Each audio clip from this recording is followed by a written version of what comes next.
Welcome to the Workology Podcast, a podcast for the disruptive workplace leader. Join host Jessica Miller-Merrill, founder of Workology.com, as she sits down and gets to the bottom of trends, tools, and case studies for the business leader, HR, and recruiting professional who is tired of the status quo. Now here's Jessica with this episode of Workology. The economy is booming.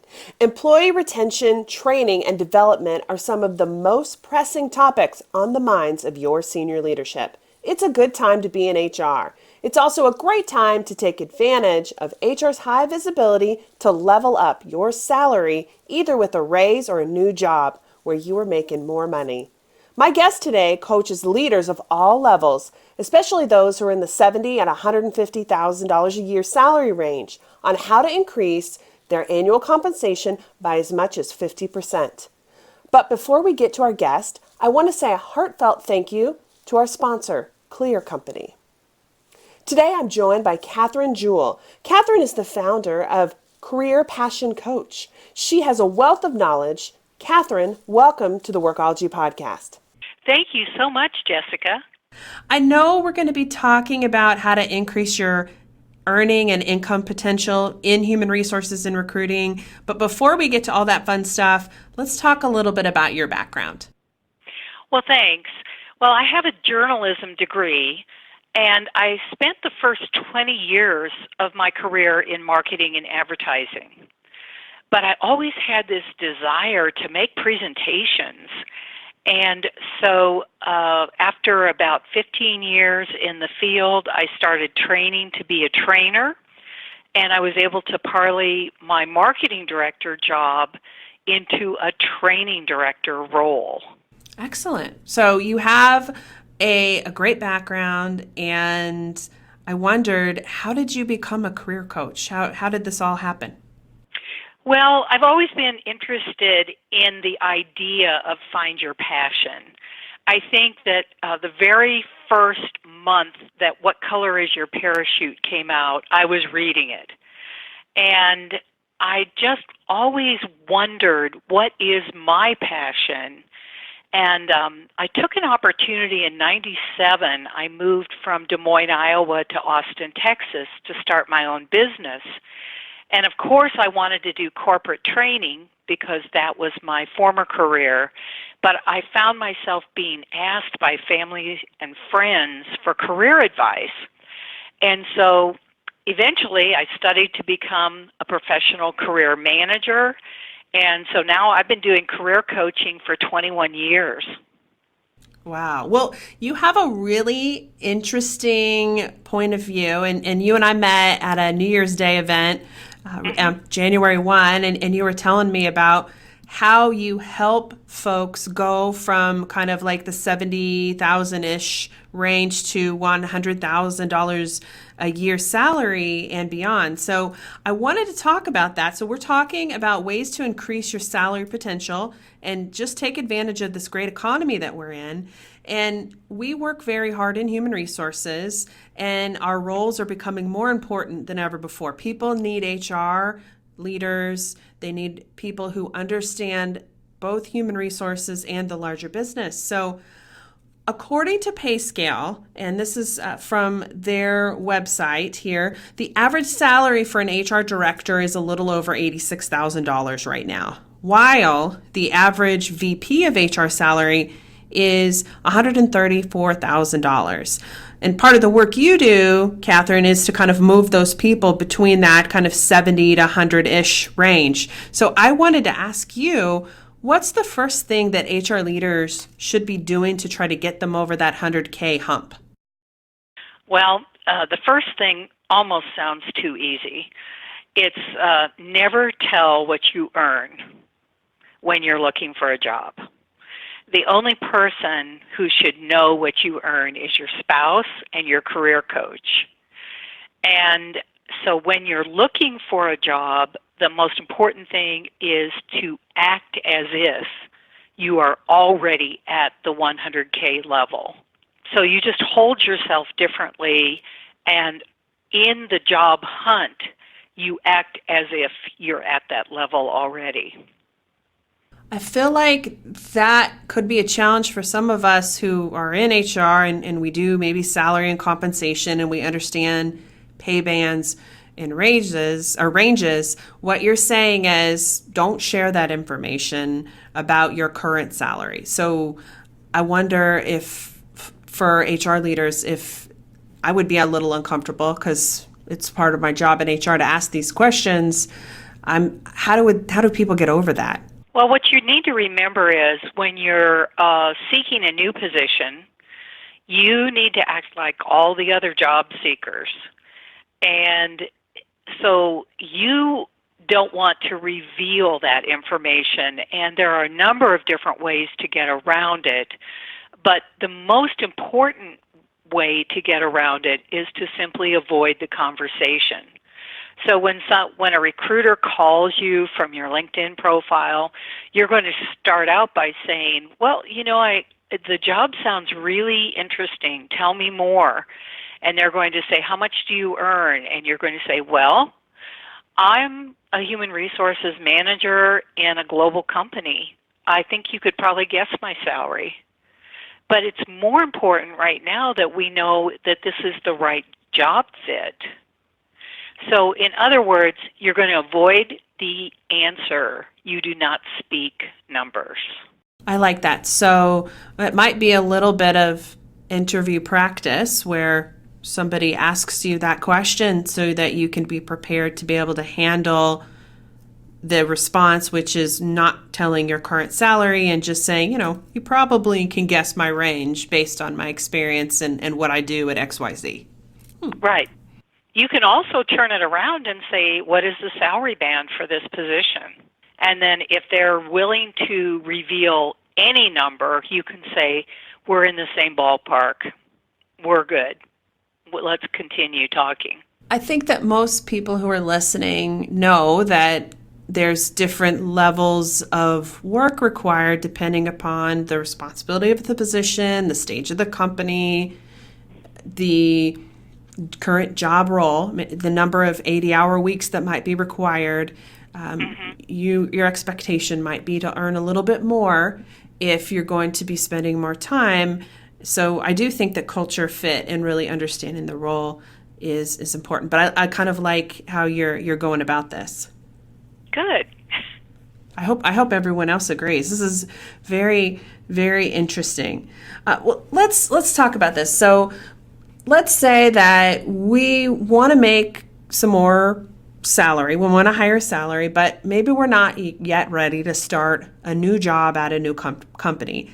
How does one go about getting more pay, maybe in their current role or maybe in a different role in the organization? Oh, that's a great question. Well, number one, you want to keep your eye out for higher level jobs within your company. Because sometimes a way to get a substantial raise is to move sideways in the company. And I've seen a lot of HR professionals move into other departments such as operations, training if they have a separate training department. And so you want to post for higher level jobs. But another great idea, and I've had a number of clients do this, they actually propose a new position that does not currently exist but really is necessary. So, for example, one of my HR clients who was in training under the HR banner decided that the company needed a learning management director. And this is a person who would basically catalog all the job knowledge for the entire company and be a resource to the training department and the HR department. And he actually proposed that job and got that higher level job. And it was a raise for him from about the high 70s to the low 100s. I like it. I think this is interesting because not once did you say, ask for more money in your current role. Do you think that's an option, or do you think that's a career killer? You absolutely want to do that, but timing is everything, and the performance review is the obvious time to go in, and you want to come in armed with information. You want to be armed with information about what are other people being paid at your level, and so you want to do your research on salary.com and make sure that you are being paid equitably for what your title currently is. The other thing is you want to bring in your achievement list and show how you are actually operating outside your position.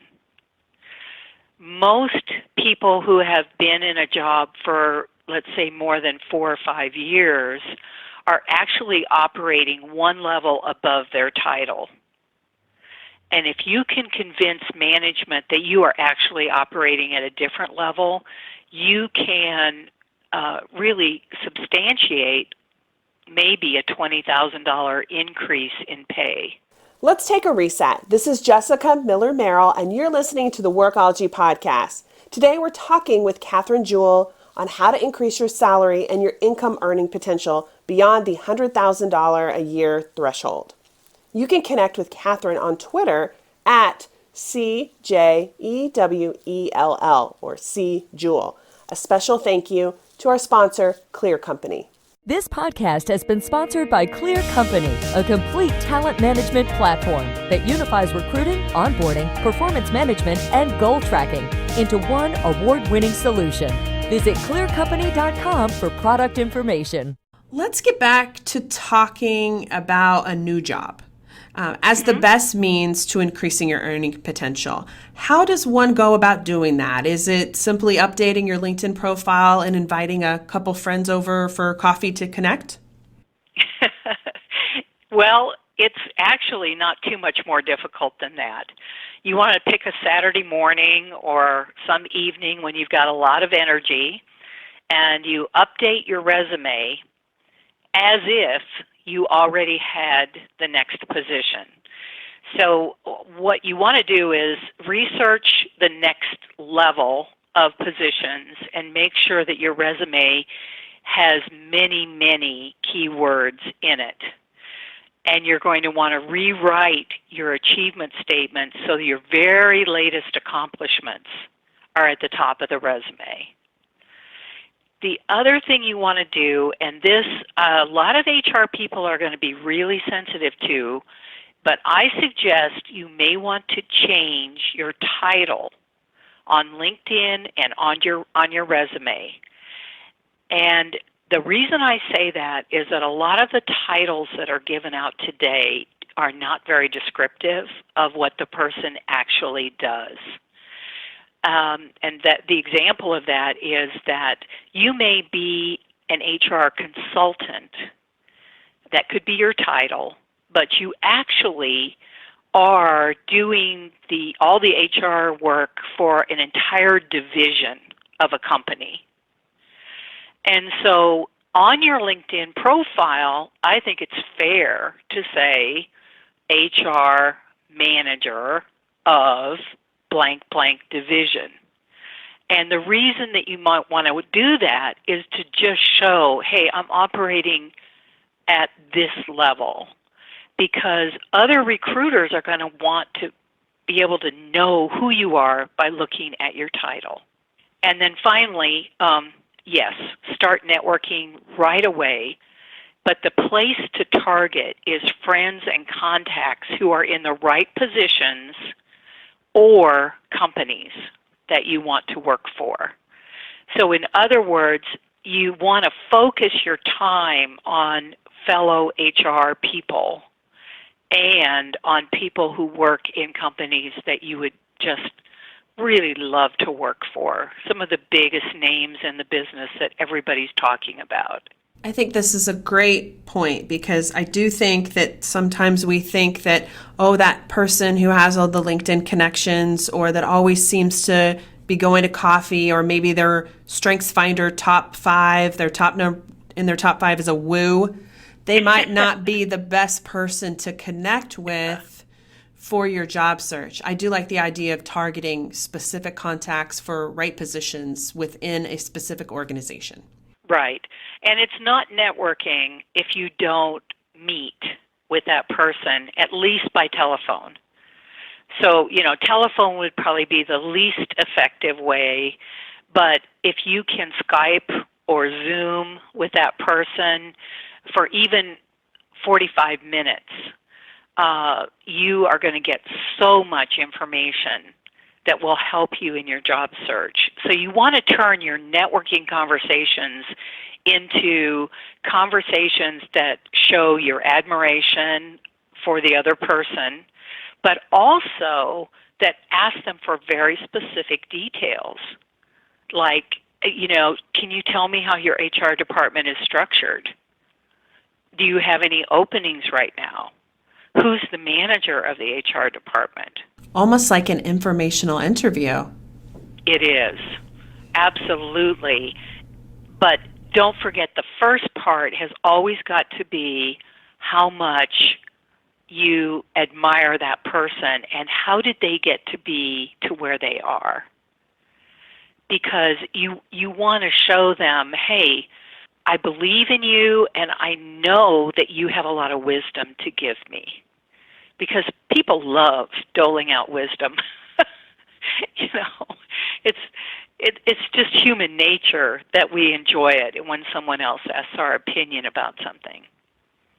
I love it. And one thing I will mention, because you talked about updating your resume and your LinkedIn profile as if you already had the position, I do have a list of HR job titles with short descriptions, and we'll include a link to that in the transcript of this podcast. So if you're not sure what a senior manager of HR is, or the difference between a VP of HR and a HR business partner, I have a nice little list that everyone who's listening can reference as they're updating their resume and profiles.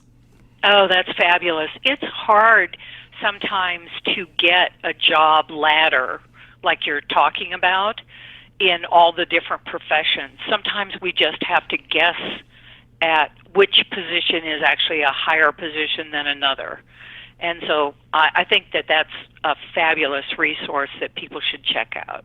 What are some ways that maybe someone can upskill their resume upskill their skills or experiences to help get them over that 100K hump? Okay. First thing I would want to say is that you want to learn something that very few people know.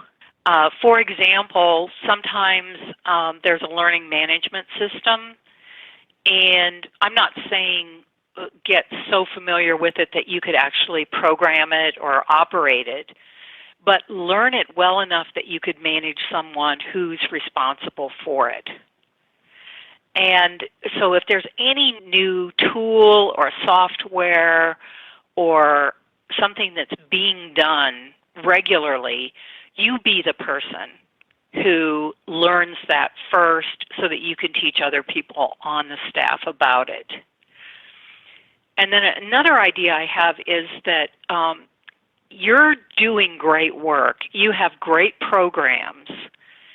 Try to have more impact by making sure that the programs are distributed to your company globally. And that gives you more visibility within the company, and it also makes you more visible to higher level executives. And that's really the biggest thing you can do to upscale your career is become more visible. That means you give presentations for your department. Whenever there's a chance to train other people, you are the one who raises their hand and says, yes, I'll do it, because you want to get noticed by top-level executives. Catherine, I've been thinking more about this salary question, and I know we talked a little bit about it, but I thought, what if we maybe role-played a bit, and you could give me some responses. I'm going to pretend I'm the recruiter, and you're going to be the HR person who the recruiter is considering for the job. So let's see what we come up with. Does that sound good? Sure. You can ask me at least 3 times. All right. Awesome. Because I usually do. Catherine, I'm taking a look at your resume right now, and I see you have a lot of experience, and you've worked for some good companies. I was just very curious, what salary range are you looking to be at for this senior HR director role? Well, thanks for asking. I'm currently an HR manager for a global division of XYZ company, and so you can probably guess my salary range. I think it's more important right now to understand this position, to see if there's a fit for me and for you. Oh, that was good. I like that one. Well, let me see. I'm putting on my recruiter hat. It's been a little while. Catherine, we're talking to a lot of different candidates right now, and I really just want to get a sense of where your compensation level is at. And, you've been at this company, XYZ company, for a really long time. Oh, why are you moving? What's going on with that? Well, I really feel I'm kind of at the top of my salary range right now, and so I'm looking for advancement. And currently in our company, there really isn't a step up for me except to become the vice president of HR. And I know I'm not quite ready for that, but I do want to advance my career at this point. Awesome. Okay. Any other suggestions that you have for folks who are really thinking hard about this one? Okay, so there's another thing you can say. You can say, well, I'm sure if your company makes an offer, we can come to an agreement that works for both of us.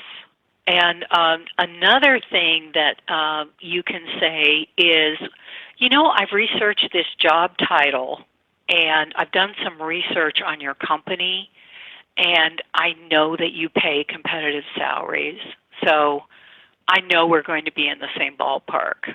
I like it. It's just enough information, but still at the same time vague, so you're not giving everything away. And there is so much information out now around salary ranges. Glassdoor has them. You mentioned salary.com, PayScale. Even Google has algorithms where they're making assumptions based on range on those postings. So this is good. Let's say that I am thinking about jumping into the job search waters. When should I start networking? What do you think I should do first? Okay, so the first thing you're going to do is discover your value by going to those sites that you just talked about. Update your resume. You make a list of desired companies.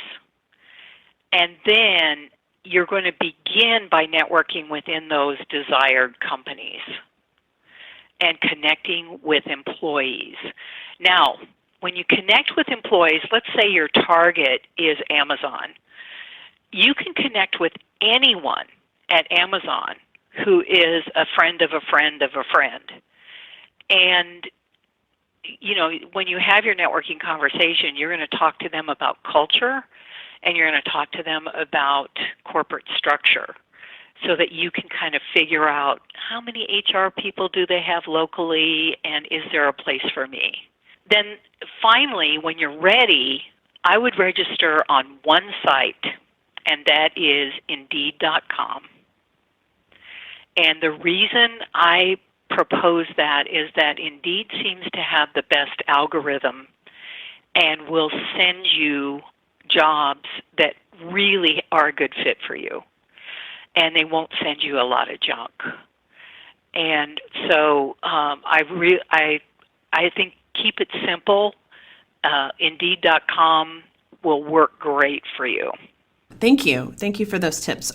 I want to think about a different group of people because I think that there are increasingly more contract and project-based workers in human resources and recruiting. So I don't want to leave those people in a lurch. Do you have any advice for that group of people? How can they increase their earning potential from gig to gig or from contract to contract? Yeah, well, the search techniques are basically the same, and the same rule applies that you don't talk about your hourly rate, with a recruiter. You also want to keep metrics even though you're moving from company to company, make sure that you have metrics for all your projects so that you can prove the level that you've worked at. And in most cases, I would say take a contract if it gives you a new experience. For example, one of my clients is an HR professional, and she had the opportunity as a contract worker to do an installation of Workday. And Workday is so hot right now. As soon as she put that on her resume and LinkedIn, she started getting calls from other recruiters. So if you have some knowledge about a specific LMS or a specific recruiting tool, make sure that's in your keywords, because that is mostly what contract recruiters are looking for, are the keywords of the actual project that they have available. And then, of course, in order to get the highest pay, you want to indicate that you've not only done this, you've supervised it. And that's pretty easy to claim, because many times in a project you have a whole team and you end up leading the team, and so there's 3 or 4 people that work with you, but you are actually supervising them, even though it's not a dotted, it's not a straight line, it's a dotted line. And again, don't talk about money in the early stages. And when you're talking about a contract, you want to really bring in the passion. You want to talk about what you love to do. And that wins over the contract recruiter. It really does, because they're looking for somebody who's going to jump in with both feet and just get it done. And, so talking about the kind of project you love doing is a great way to fill that phone screen, and then, of course, the interview face-to-face. I love it. Thank you. This is a great reminder. I think the technology that you have experience with or have recently implemented for a client or your employer are really important, especially when you consider how many new HR technologies and recruiting technologies are being added to your organization each year. It's moving fast. And it's so interesting, because I'll talk to clients about when we're updating their resume, have you done this, have you done that? And they go, yes, and none of it is on the resume. And so it's really important to put those technology words on your resume. Catherine, thank you so much for joining us. Where can people learn more about you and working with you as a career coach? Well, the best way is to come to my website, which is careerpassioncoach.com. And there you can sign up for a free career strategy session. And I would love to talk to any of your listeners about their hopes and dreams and help them create a strategy for what's next. Well, I appreciate your time, and I hope that some of you listening out there will reach out to Catherine, and I hope you can take some of her suggestions and tips and put them to use, getting some increase in your compensation in 2019 and beyond. Yeah. Don't we all want that? We do. Yeah. Hi, my name is Riley Merrill. I am Jessica Merrill's daughter. I am selling Girl Scout cookies. Go to workology.com/Girl Scouts to order your cookies. For every 10 boxes you buy online from me, Workology will give 1 box to Operation Cookie Drop. Thank you for supporting Girl Scouts. I do think it's the perfect time to ask for a raise, whether it's finding a new job or leveling up in your organization. I think it's time for us to be a little selfish in human resources. We spend so much time thinking, planning, and strategizing about others. Organizations now more than ever need HR, and with the amount of analytics, metrics, and reporting we have at our disposal, it's easier than ever to demonstrate the true ROI of what someone in HR brings. Let's work to level up our skills and salaries this year. Thank you for listening to the Workology podcast, and thank you to our sponsor, Clear Company.